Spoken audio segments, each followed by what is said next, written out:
방송에서 제공하는 투자 정보는 투자 판단에 대한 조언입니다. 방송에서 제공하는 주식의 가치, 가격 상승 및 가격 하락에 대해서는 방송사에서 보장하지 않습니다.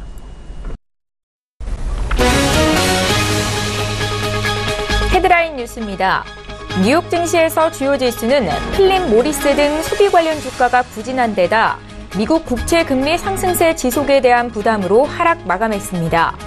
뉴욕 증권거래소에서 다우존스 지수는 전장보다 0.34% 하락한 24,664.89의 거래를 마쳤고 S&P 500 지수는 0.57% 내린 2,693.13회, 기술주 중심의 나스닥 지수는 0.78% 낮은 7,238.06의 장을 마감했습니다. 발표된 경제지표는 탄탄한 경기 개선 흐름을 확인했습니다. 미 노동부는 지난주 실업보험 청구자 수가 1,000명 줄어든 23만 2천 명을 기록했다고 발표했습니다. 지난 한 달 동안 3주간이나 감소한 것입니다. 다만 월스트리트저널 예상치 22만 5천 명보다는 다소 많았습니다. 지난 3월 미국의 경기 선행지수가 0.3% 올랐다고 컨퍼런스 보드가 발표했습니다. 월스트리트저널이 집계한 시장 전망치도 0.3% 상승이었습니다. 선행지수는 지난 2월과 1월에 각각 0.7%와 0.8% 올랐습니다. 컨퍼런스 보드의 아차만 오질드림 디렉터는 전달보다 상승폭이 줄었지만 선행지수의 상승세가 유지됐다며 올해 남은 기간 미국 경제의 지속적인 견조한 성장을 의미한다고 말했습니다. 국제유가가 혼조세를 보였습니다. 뉴욕 상업거래소에서 5월 인도분 서부 텍사스산 원유는 전날보다 배럴당 0.3% 떨어진 68달러 29센트에 거래를 마쳤습니다. 런던 IC 선물거래소의 6월물 브렌트유는 배럴당 0.16% 오른 73달러 60센트에 거래되고 있습니다. 국제유가는 전날 원유 재고 감소에 힘입어서 3%에 가깝게 급등하면서 2014년 말 이후 최고치를 기록한 바 있습니다.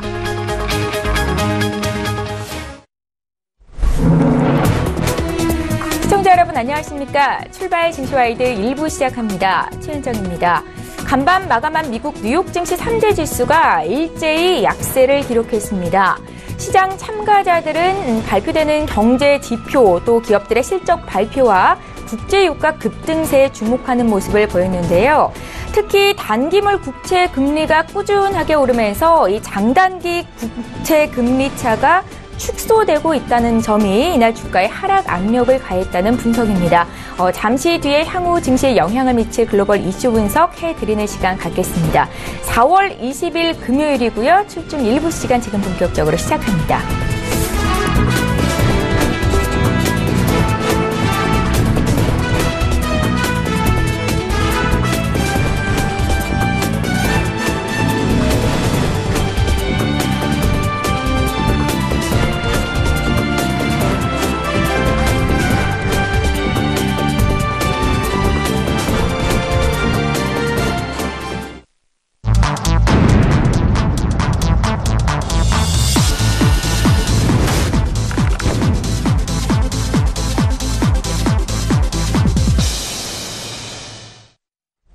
예, 시장의 중심이 되는 이슈 분석 도와드리는 시간입니다. 글로벌 시시각각 시간이고요. 오늘은 KTB 투자증권 이성훈 과장 전화로 만나봅니다. 과장님 안녕하세요. 네, 안녕하십니까? 예, 첫 번째 이슈부터 보겠습니다. 오늘은 잠시 쉬어가는 모습을 보였지만 최근 국제유가가 3년 만에 최고치를 기록하는 등 오름세를 지속하고 있습니다. 리비아발 정전 불안에 미국의 석유 재고가 또 예상보다 큰 폭으로 줄었다는 소식이 국제유가 급등으로 나타나고 있는데요. 앞으로 유가 흐름은 어떻겠습니까? 네, 우선은 시리아의 어떤 중동적 불안이 좀 잦아드는 상황에서 리비아 쪽에서의 정정 불안이 국제유가 급등세를 낳게 할 수 있는 그런 좀 불을 좀 지필 가능성도 있다라는 게 어제 좀 많이 전해졌는데요. 우선은 주요 유전들과 석유 수출량이 몰려있는 리비아 동부를 장악하고 또 안정시키면서 석유 생산 확대 발판을 만들었던 이 칼라파니프타 장군의 리비아를 다시 무정부 상태로 몰아갈 수 있다는 그런 좀 우려가 좀 나와주면서 이 국제 유가에 대한 상승분에 대한 우려가 다시 한번 나와주고 있다라고 볼 수 있겠고요. 뭐 국제유가 같은 경우에는 리비아나 이란 등의 지정학적 긴장 고조를 따라서 이 공급 감소 우려에 또 최근에 미국 석유 재고 예상보다 큰 폭으로 줄었다는 소식이 겹쳐지면서 말씀하셨듯이 3년 만에 최고치를 다시 한번 좀 기록을 했는데요. 이런 좀 중동적인 불안에 대한 확대는 항상 국제유가의 상승을 이끌었던 게 바로 주요 공식이었기 때문에 우선 계속해서 추이를 지켜봐야겠지만은 지금 현재 상태에서는 국제유가의 상승 랠리를 점칠 수밖에 없는 상태이지 않을까 이렇게 좀 판단이 되고 있습니다. 우선 그 오펙 회원, 리비아는 오펙 회원국이자 아프리카 최초의 석유 부정국인 부정국이라고 좀 볼 수 있겠는데, 이 리비아가 무정부 상태로 빠져들면서 석유 생산과 수출이 사실상 중단됐습니다. 그렇기 때문에 이런 오펙에 대한 감산에 대한 영향 때문에 최근 몇 년 동안 국제유가에 어느 정도 좀 하락세가 좀 진정이 됐던 부분이 좀 있었는데, 어느 정도 이 리비아 국방군을 이끈 합사 장군이 어떻게 보면 이런 부분을 좀 빠르게 좀 안정시키는 부분을 좀 갖고 왔다라고 좀 볼 수 있겠고요. 그렇기 때문에 국제유가 같은 경우에는 계속해서 중동 지역의 추세를 지켜봐야 되는 게 맞다라고 좀 볼 수 있겠고, 최근에 이런 리비아 사태 때문에 전 세계적으로 봤을 때도 리비아의 석유 시장에 대한 부분이 주요 변수가 떠오를 수 있다는 게 바로 이제 전체적인 외신의 보도라고 좀 볼 수 있겠습니다. 우선 하프타 사망 소식을 전하고 있는 반면에 하프타 측근들 같은 경우는 그가 회복진을 밝히면서 그가 살아있는지 아니면 죽어있는지조차도 좀 확실하지 않는 상황이기 때문에 이런 국제유가의 변동성을 자극할 수 있는 부분이 좀 분명히 있다라고 좀 볼 수 있겠고요. 이제 봤을 때도 하프타에 대한 리비아 동부 지역에서 워낙 존경받는 인물이어서 그에 대한 죽었다고 치더라도 그를 승계할 수 있는 사람이 누구인지에 대한 부분도 어떤 국제유가의 향방에 굉장히 좀 중요한 요소이지 않을까 이렇게 보입니다. 예, 앞으로 국제유가의 향방은 어떻게 될지 먼저 여쭤봤고요. 두 번째 이슈로 넘어가 보겠습니다. 요즘 일본에서 지지율이 굉장히 낮아진 것으로 알려진 아베 신조 일본 총리가 트럼프 정부 출범 이후로 두 번째 미국을 방문했습니다. 하지만 성과는 미미했다라는 평가인데요.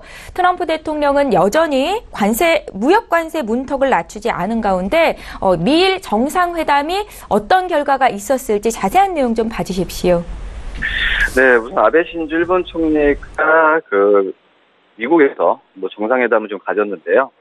우선은 첫날이나 첫 번째 주제 같은 경우에는 북한과 같은 이런 좀 지정학적 리스크에 대한 부분을 주로 논의했다고 한다면은 이제 가장 중요한 부분이 이제 일본과 미국 간의 그런 무역에 대한 논의라고 좀 볼 수 있겠는데요.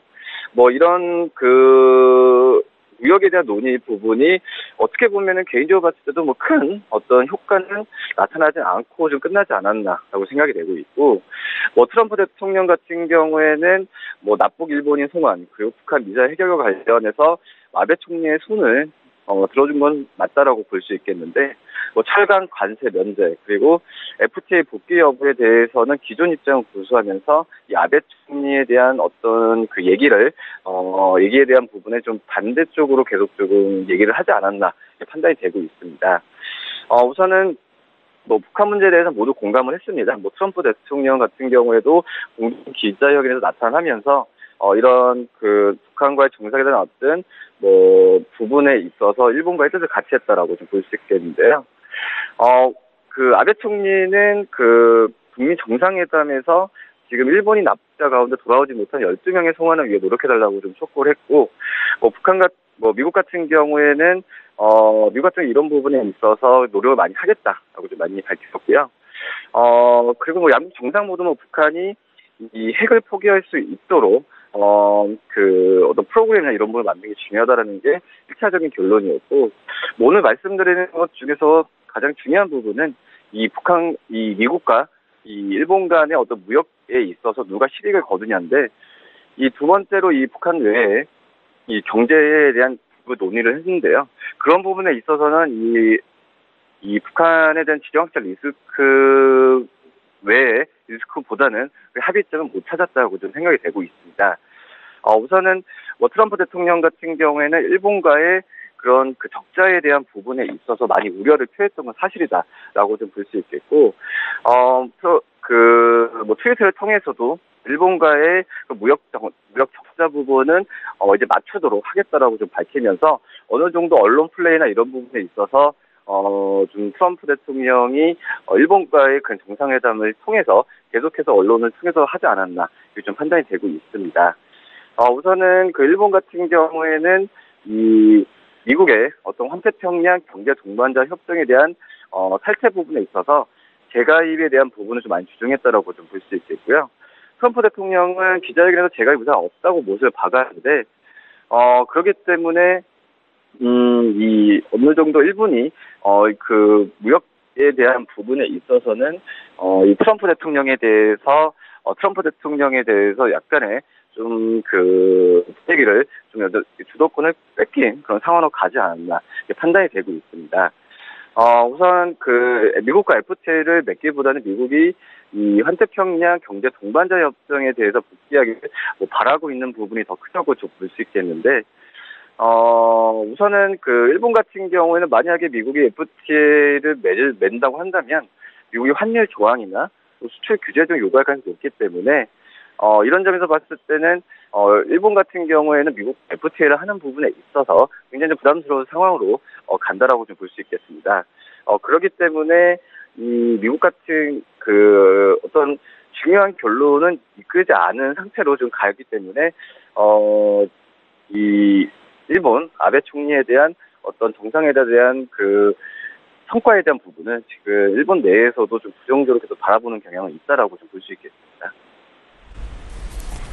예, 저희 이제 세 번째 이슈 넘어가 보겠습니다. 국제통화기금 IMF가 눈덩이처럼 불어나고 있는 글로벌 부채의 심각성을 경고했습니다. 현재 세계 부채는 164조 달러로 글로벌 금융위기가 한창이던 2009년보다 12%포인트나 상승한 수치인데요. 금융위기가 또다시 찾아오는 건 아닌가 하는 우려감이 커지고 있습니다. 시장 영향 어떨지 좀 봐주십시오. 네, 우선은 전 세계적인 부채가 이제 글로벌 금융시장에 갈수록 큰 위협을 대두되고 있다고 IMF가 좀 경고를 했는데요. IMF는 공개했던 내용에 따르면 글로벌 금융 안정보고서에서 위험자산 가격이 세계 금융위기 발생 이전 몇 년간 연상시키는 방식으로 치솟고 있다고 밝혔습니다. 그렇기 때문에 글로벌 금융시장에 가해지는 위협도 커지고 있다고 진정을 했고요. IMF는 세계 금융 안정에 대한 하향 위험이 지난 6개월간 다소 증가했다고 지적하고, 금리가 계속 낮았던 부분, 또 변동성 시기에 축적된 금융 취약성이 향후 과정을 순탄치 않게 만들고 성장을 위험에 빠뜨릴 가능성이 있다라고 좀 밝혔습니다. IMF는 투자자들의 지난 2월 시장을 흔들었던 자산가치 급락 때문에 큰 혼란이 발생하지 않았다는 사실에서 우선 너무 큰 이한 찾아서 안 된다라고 좀 밝히면서요. 위험자산 가치는 여전히 늘어나는 추세로 가고 있고, 또 금융위기 이전 상황을 연상시키는 신용 사이클에서의 말기된계 역학 신호들이 일부 나타나고 있다고 설명하면서 이 금융부채에 대한 전 세계적인 그 금융시장의 혼란에 대한 부분에 우려를 나타냈다고 볼 수 있겠습니다.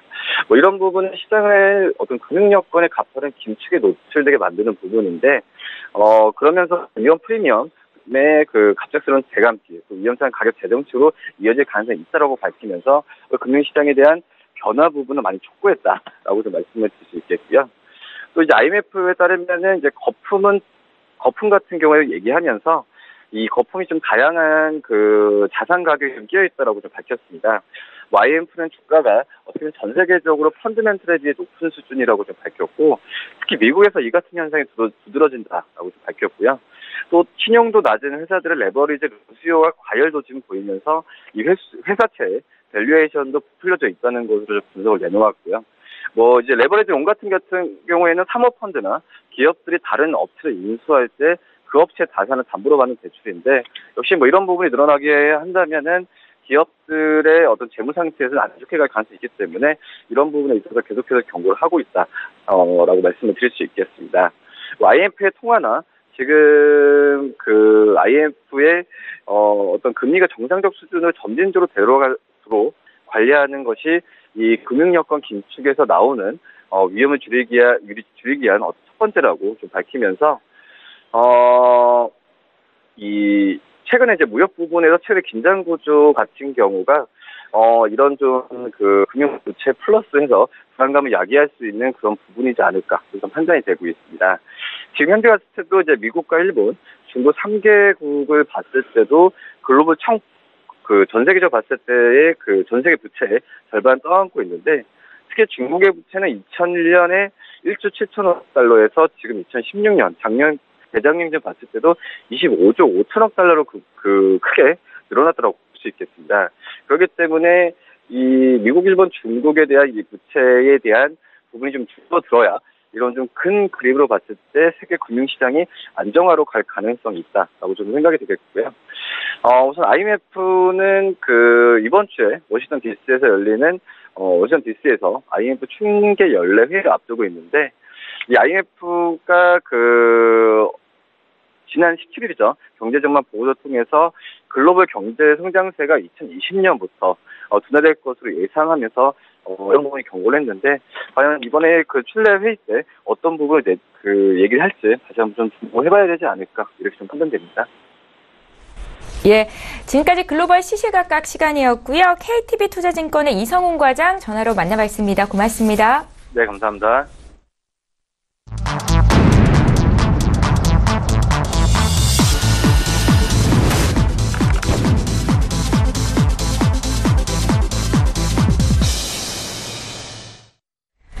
예, 이번에 국내 시장 쟁점을 구체적으로 보겠습니다. 라이브 이슈타임 시간이고요. 오늘 금요일이죠. 메리츠 종금증권의 김민수 부장 모셨습니다. 부장님 안녕하세요. 네, 안녕하십니까. 예, 반갑습니다. 네. 남북 정상회담이 일주일여 앞으로 다가왔습니다. 최근 시장에서는 남북 경제협력 관련주들이 초급등세를 나타내고 있는데요.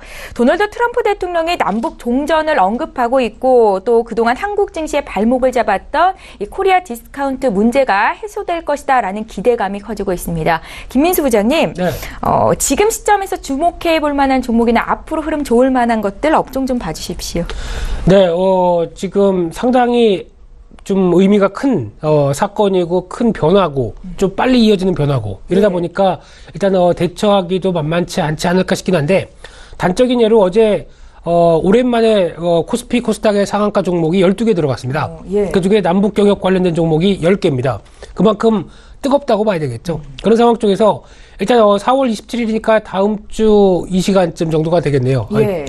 그때부터 이제 또 이제 정상회담에 대한 기대감이 상당히 높은 그런 상황으로 봐야 될 것 같은데 일단 지금까지 나왔던 얘기로는 지금 이제 종전 협상이라는 부분들 그리고 특히 지금까지는 휴전이죠. 남북한이 휴전인 상태에서 종전 협상으로 한 단계 끌어올리고 그러니까 즉 전쟁을 종식하겠다. 거기다가 이 평화협정까지 체결하겠다라는 얘기들은 일단 지금 의미하는 바가 상당히 크다고 봐야 될 것 같은데 저희가 지금까지 저도 그랬지만은 앵커님께서도 똑같을 겁니다.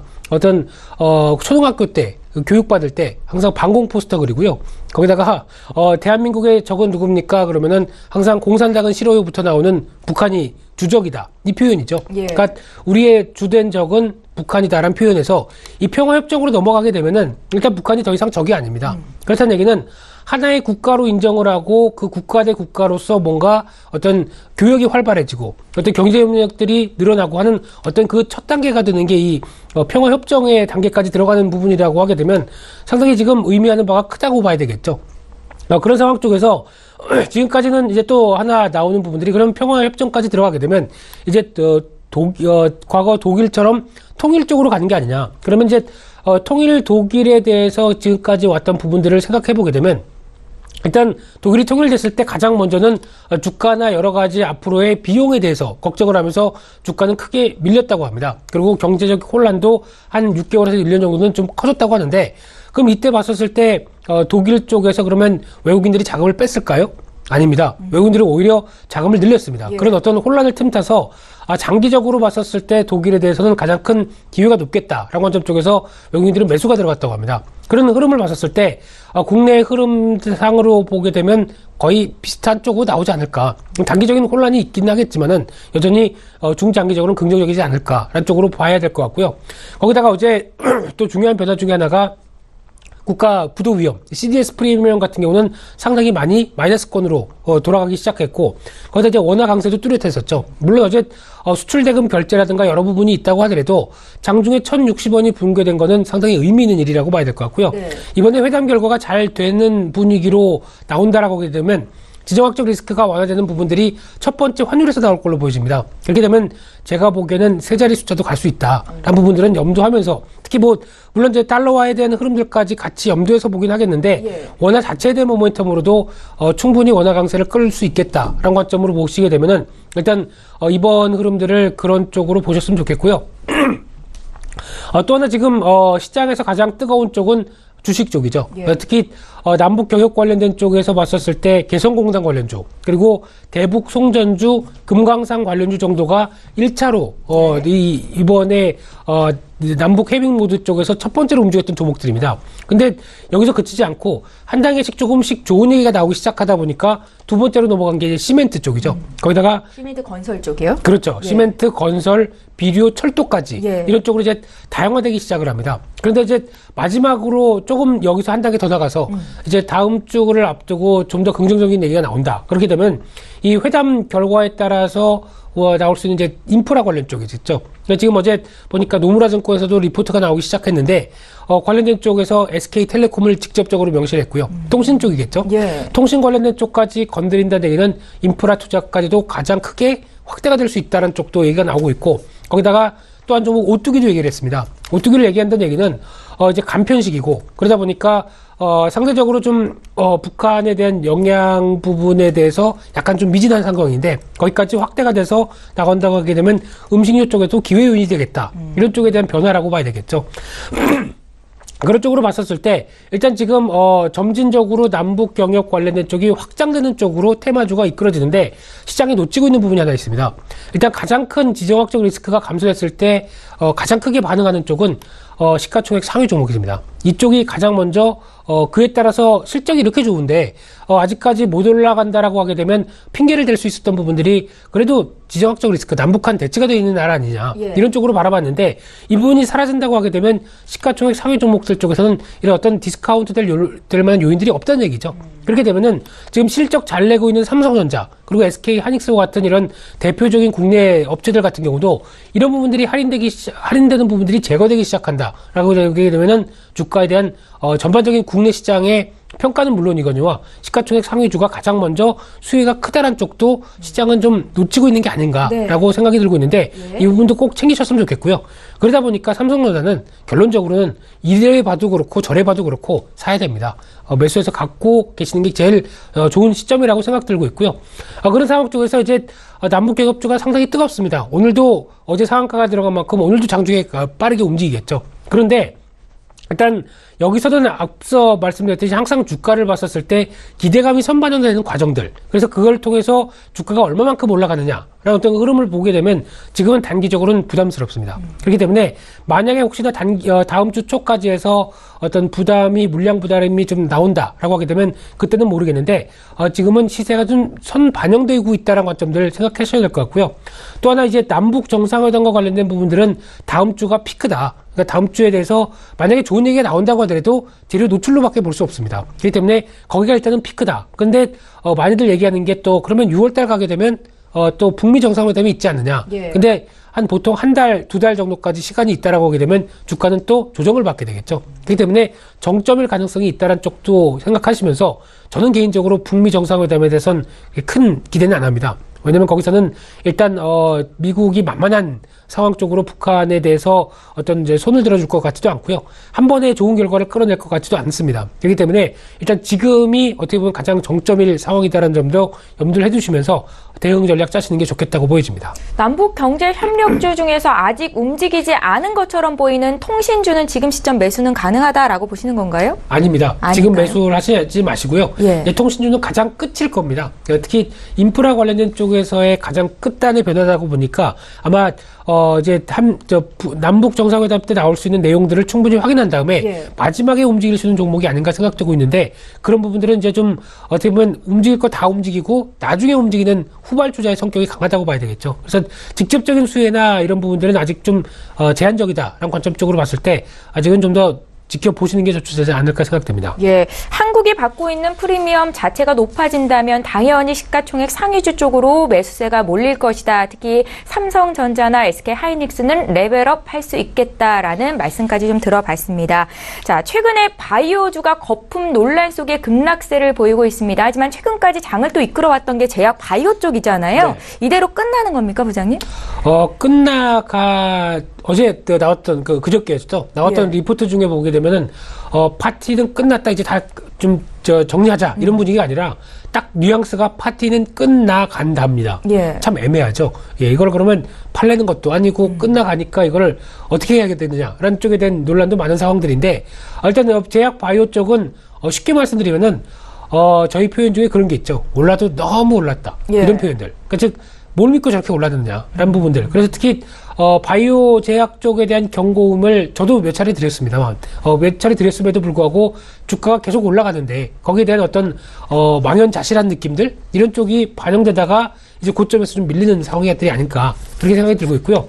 대표적으로 요즘 최근에 주가가 많이 움직였던 종목들 여러 섹터들이 있겠지만은 대표적인 두 종목을 꼽으라고 하게 되면 제가 보기엔 인스코비, 셀루메드입니다. 예. 두 회사 같은 경우 가장 공통적으로 봤을 때 임상 3상과 임상 마지막 단계였고요. 거기다가 미국 신약의 FDA 승인을 대기하고 있고, 그러다 보니까 그에 따른 기대감들이 상당히 커졌다라는 부분들인데, 그러다 보니까 몇천 원대 있던 주가가 2, 3만 원대까지 올라갔던 게 이런 현상이라고 봐야 될 것 같고요.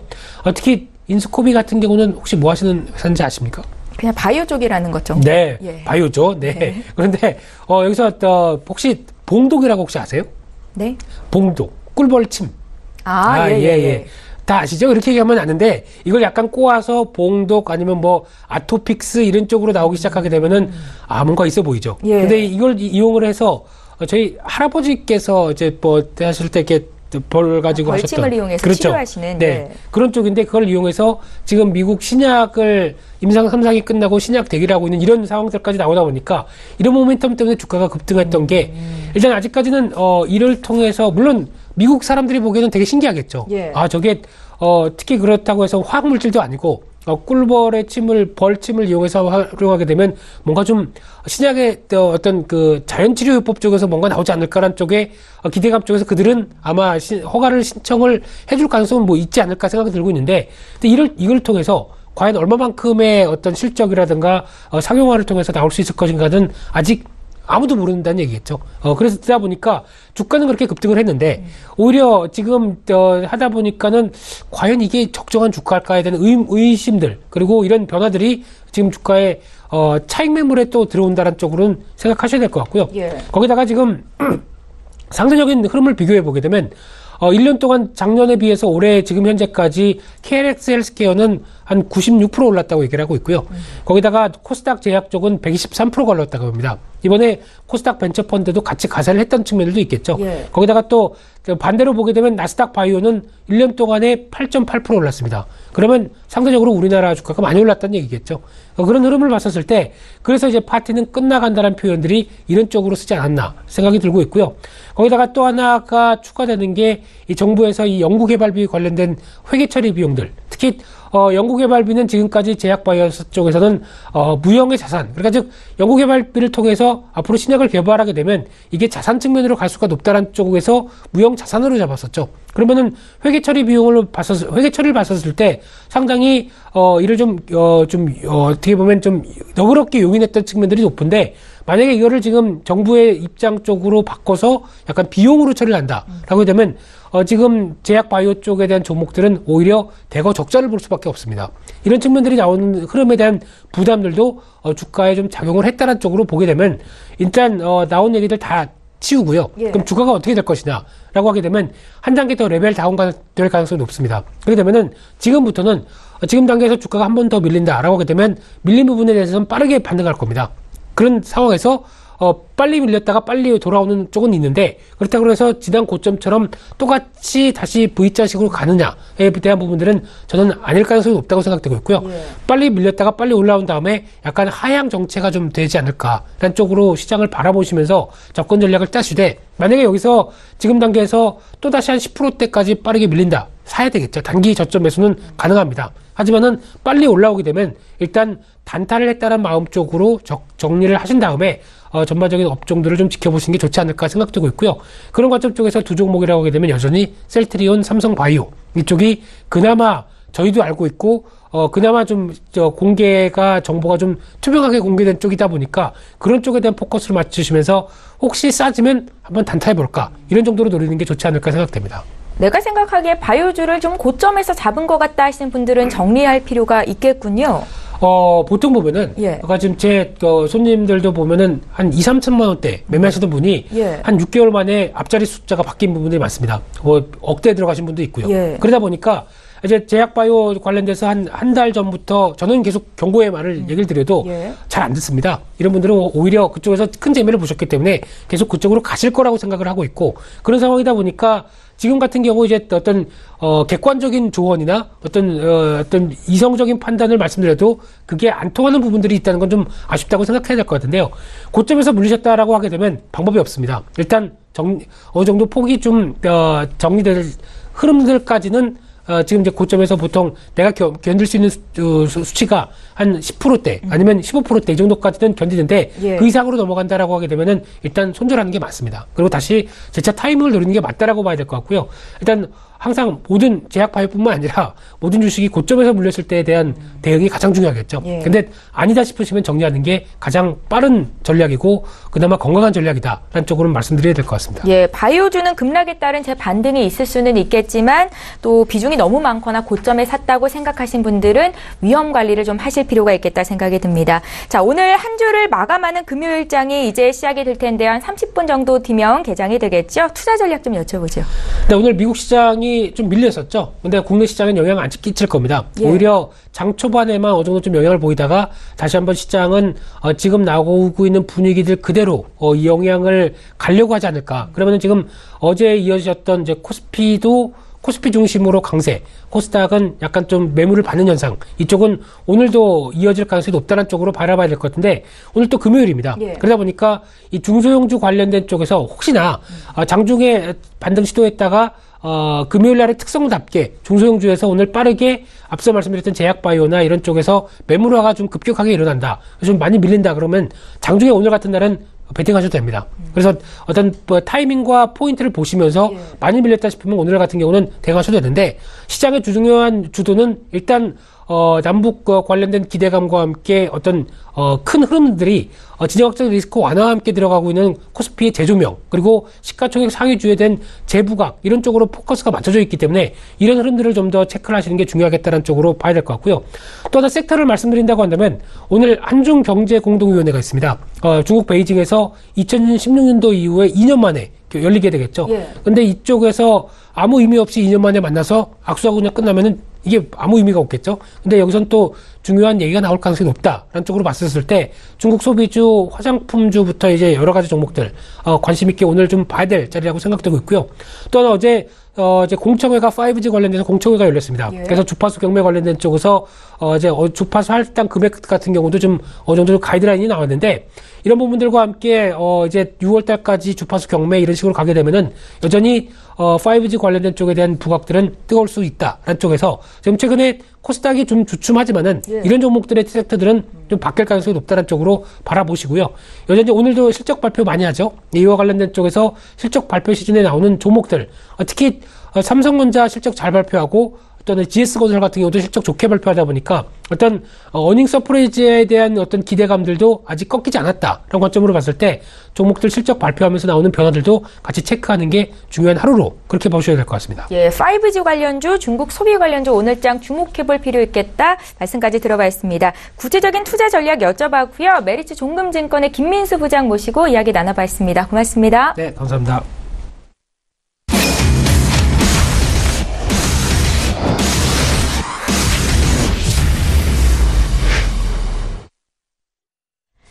선재 트레이더의 선물 하이킥 시간입니다. 선재 트레이더 연결해 보겠습니다. 안녕하세요.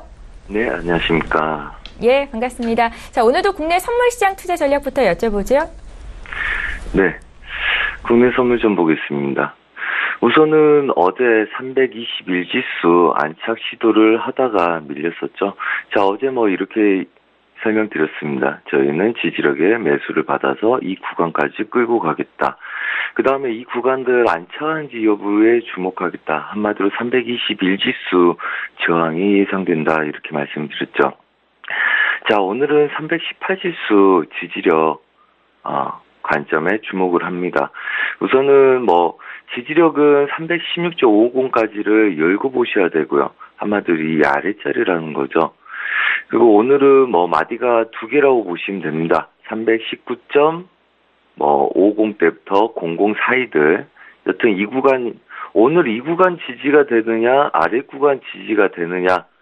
그래서 그냥 여러분은 어제 지지가 됐던 318지수를 지켜주고 위에서 놀 거냐, 아니면 아래까지 좀 내려왔다 갈 거냐, 이렇게 보시면 됩니다. 저희는 어제 이 구간까지 매수를 끌고 가고 그 다음에 매도 관점으로 돌려서 보고 있는 상태고요. 이미 야간장 때 319지수 진입이 이루어졌기 때문에 매도까지도 이미 수익을 내고 있다. 이렇게 보시면 되겠습니다. 자, 그렇다면 방금 전에 말씀드렸던 거 이 이야기입니다. 이 구간에서 지지력을 오늘 볼 거냐, 아니면 오늘까지 좀 눌림 좀 내려놨다가 316지수 반등을 노릴 거냐입니다. 얘네들 매도 관점은 눌림 관점으로 우선은 볼 생각이고요. 그 다음에 아직은 명확해진 거는 시황이 없습니다. 우호적인 시황 때문에 쫓아가는 매매, 손실나는 지름길이라고 보시면 되고요. 우선은 삼성전자도 돌파했죠. 눌림을 기다렸다가 차분한 지지력 확인 후 매매에 임하시기 바라고요. 어제 미국장들 있습니다. 자, 이거는 319지수까지 야간장 밀렸다는 거겠죠? 자, 미장. 어제 이 구간에서 윗구간 추가적으로 확인하지 않고 목요일 저녁부터 차익 매물이 나왔습니다. 자, 그렇다면 어제 지지력도 굉장히 중요했고요. 저희는 나스닥 매도 배팅에 어제 목표가까지 끌고 가서 마무리를 지었었습니다. 자, 국내선물은 어제 오전장에 눌림 매수, 그 다음에 오후장에 매도로 돌렸고요. 나스닥, S&P는 어제 매도 배팅에 급락을 줬었습니다. 자, 금요일날 주말을 기점으로 얘네들은 다시금 지지력 반등을 주느냐에 대한 관점이고요. 그렇다면 오늘까지 눌림목에 어디 구간이 지지력이 되는지가 굉장히 중요하겠죠. 그래서 초보분들이나 혹은 아직 물량이 없으신 분들은 이 구간들 319지수 오늘 시가 부근, 이 부근에서 시작될 가능성이 높기 때문에 이 구간들 지지력을 좀 관망하시고, 지지가 세다 그러면 이 구간부터 분할 매수 쪽으로 임하시고요. 그렇지 않다면 야장이나 월요일까지 316지수 부근까지 열어놨다. 월요일부터 눌림 매수 다시 대응하시기 바랍니다. 그리고 저희 서울경제에서 같이 하시는 시청자분들은 매수에 매도를 치신 분들은 오늘 이 구간부터는 이절을 타이트하게 잡고 홀딩하시고, 전략적인 매수는 아무래도 319지수 깨진 다음부터 보시라, 이렇게 말씀을 드리겠습니다. 지금 이슈들은 호재라고 말씀을 여기저기서 말이 나오고 있는데요. 실제적으로 명확한 거 없습니다. 그냥 가능성이고, 그 다음에 그거에 대한 거는 고점을 아직 돌파하기는 어려운 구조인 것 같다. 그렇다면 우상향을 눌림 매수 쪽으로 볼 수는 있으나 걔네들은 무턱대고 쫓아가는 거는 위험할 수 있다는 거 인지들 하시고요. 작은 눌림이라도 기다렸다가 안정적으로 고점 돌파하는 걸 그 눌림으로 보시기 바라고, 고점에서 쫓아간 매매는 여전히 좀 자제하시라, 이렇게 말씀을 드리겠습니다. 이상입니다. 예, 잘 알겠습니다. 달러화가 강세를 보이면서 오늘 금 가격과 원유 가격은 소폭 눌렸던 것으로 알고 있는데요. 구체적인 해외 선물 투자 전략도 여쭤볼게요. 네, 저희가 보는 관점에서 좀 이렇게 늦게 갈 때가 있어요. 그때는 이제 저희가 목요일, 금요일, 수요일 이후부터 지속적으로 말씀을 드리는데, 어제 달러가 돌파하면서 전반적으로 매도로 밀렸었죠. 저희는 지속적인 매수 관점들 보셨던 거 아실 겁니다. 계속적으로 과거에 어떤 그림을 매팅했는지 알아야지 앞으로의 그림을 알 수 있기 때문에 좀 지저분하더라도 제가 이걸 그대로 두고 있는데요. 여전히 이 구간들 돌파하는 거 저희 배팅을 한다고 말씀드렸습니다. 그리고 얘네들은 90지수까지 다시 확인 여력들 갖고 있다 이렇게 보고 있고요. 우선 추세 상단부가 있기 때문에 바로 돌파 자체는 어렵겠지만 지속적으로 가능성을 열고 볼 생각이고요. 자, 그래서 어제 유로 달러 여전히 부하 구간이긴 하죠. 하지만 위에서 매도 관점들, 어제 들었던 매도 관점들 그대로 통용이 됐고요. 자, 그렇다면 얘네들도 이제 반등한 아이들을 기다렸다가 매도를 쳐야 되겠죠. 자, 그렇다면 달러 인덱스 89.50 돌파한 아이들이 90지수까지 가는지를 열고 보자 이 이야기입니다. 자, 그렇다면 다른 아이들도 다 반등 매도를 봐야 되고 달러 인덱스는 눌림 매수를 봐야 되겠죠. 눌림 매수 쪽으로 봐야 되겠죠. 그래서 유로 달러 여전히 반등했을 때 매도 전략들 펼칠 생각입니다. 1.2410대 좀 더 공격적인 자리들 예상 저항을 두고 보고 있고요. 그 다음에 예상 추가적인 목표가들입니다. 좀 멀리 잡은 거라서 1.2700까지 장기적으로 가능성이 있다 이렇게 보고 있기 때문에 이 가능성 때문에 아래 저가를 깨지 않는데 쫓아가는 매매하지 마시고요. 이미 추세를 깼기 때문에 이 추세를 저항하는 구간 내에서 반등 여력에 잡으시라. 그렇다면 이 5차 구간은 이 구간이기 때문에 1.24100 때부터는 매도 관점 열고 추가적으로 저가를 더 낮추는지를 보면 되겠다 이렇게 말씀드리겠습니다. 자, 그리고 크루드오일입니다. 크루드오일 어제 69.50대까지 저항을 두고 얘네들 본다 그랬죠. 그래서 추가적으로 매수 그 다음에 매도로 밀리기 시작했습니다. 68달러 정착이 있었기 때문에 걔네들 깰려는 시도를 했었고요. 그렇다면 오전 중에 얘네들 부합을 뛸 거라고 보고 있습니다. 자, 그렇다면 68.80대까지 좀 여분을 더 두시고요. 리스크 관리 차원에서. 그리고 예상 지지력은 아직은 68달러를 지켜주고 있기 때문에 이 구간들을 깨기 시작하면 그때 하방을 여시기 바랍니다. 그래서 아직은 굉장히 크루드오일의 매수에 우위적인 시황들이 많이 있기 때문에 얘네들도 추세를 다시 반등 여력을 보일 때 기다렸다가 유럽 미장 전에 얘네들 반등 매도 관점에서 주말에 잠깐 얘네들 혼조세장 뛰는 관점에서 부합권 매매 전략을 펼치시라 이렇게 말씀을 드리겠습니다. 자, 그리고 골드입니다. 자, 골드 추세 지지력들을 통해서 지속적으로 반등 매도를 저희가 보고 있다고 말씀을 드렸습니다. 달러 강세 때문에 그렇죠. 여전히 어제 달러 강세 때문에 또 행복한 비명을 지를 정도의 수익이 났고요. 자, 그렇다면 얘네들은 우선은 하단부 지지력을 갖고 있기 때문에 추가적인 그림을 바로 보기보다는 가능성만 열어두시고요. 얘네도 반등 매도 전략을 펼친다. 쫓아가는 매도가 아니라 반등 매도입니다. 자, 우선은 이 구간들 저항이 강하기 때문에 우선 추세 지지력 뚫은 이후에 저항만 강할 뿐입니다. 그렇다면 아시아 유럽전 종시 지켜보시다가 1352달러까지의 다음 가능성 이 자리들 강한 저항점들을 예상을 두고 이 자리부터 밀어야 되겠다는 생각을 하면 되겠죠. 이 자리에서 밀게 되면 뚫지 못하면 바로 갇혀서 아시아 유럽장 계속적으로 보고 있어야 될 가능성이 높기 때문에 놓치더라도 반등을 좀 기다리셨다 배팅하는 전략들 세우시기 바랍니다. 자, 또 어제 기점으로 해서 모든 포지션들 잘 해결이 되고 많은 수익을 가져왔습니다. 서울경제 시청자분들, 가족들과 함께 지속적으로 실제 리딩을 하면서 저희가 실제 배팅을 매일매일 하고 있기 때문에 관심이 있으시면 무료로 들으실 수 있는 저희 톡스타를 통해서라도 좀 더 도움 받으시고요.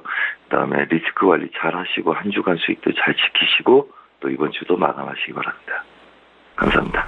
예, 한 주 동안 고생 많으셨고요. 또 다음 주 이 시간에 뵙겠습니다. 고맙습니다. 네, 감사합니다.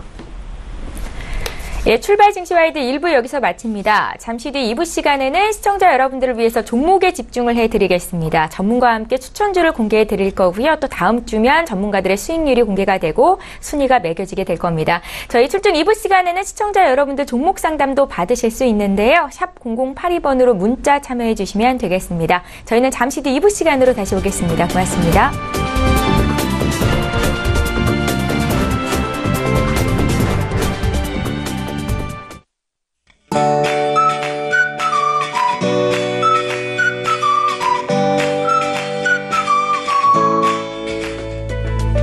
안녕하세요. K웨더 라이프스타일 예보 최현미입니다. 오늘은 봄의 마지막 절기 고군데요. 낮 동안 기온이 크게 오르면서 5월 하순에 해당하는 초여름 날씨가 이어지겠습니다. 그만큼 일교차도 크게 벌어지겠습니다. 서울 아침 기온 11도에서 한낮엔 25도가 되겠고요. 광주 28도, 대구 29도까지 오르면서 30도 가까이 기온이 올라 덥겠습니다. 입고 벗기 편한 옷으로 체온 유지 잘 해주셔야겠습니다. 오늘도 나서실 땐 미세먼지 농도 확인하셔야겠는데요. 미세먼지 농도는 한때 나쁨이 예상되고요. 입자가 더 작은 초미세먼지 농도는 나쁨 단계가 되겠습니다. 마스크를 꼭 착용하셔야겠습니다. 현재 위성 영상 보시면 전국이 대체로 맑은 모습 보이고 있습니다. 오늘은 남해상에서 동진하는 고기압의 영향을 받으면서 전국이 맑겠습니다. 다음은 자세한 지역별 날씨입니다. 중부지방 어제보다 기온이 4에서 6도가량 오르겠습니다. 낮 최고 기온은 서울 25도, 대전 26도가 되겠습니다. 동해안 지방 강원 영동의 건조특보가 계속되고 있는데요. 불씨 관리에 유의하셔야겠고요. 한낮엔 강릉 26도가 예상됩니다. 남부지방은 경북 내륙도 화재 예방에 신경 쓰셔야겠습니다. 낮 동안에는 덥겠는데요. 전주 27도, 대구 29도까지 오르겠습니다. 바다의 물결은 동해상에서 최고 2m로 낮게 일겠습니다. 내일까지 맑은 날씨가 이어지겠고요. 일요일에는 서쪽 지방에서 비가 시작돼 월요일 전국으로 확대되겠습니다. 날씨였습니다.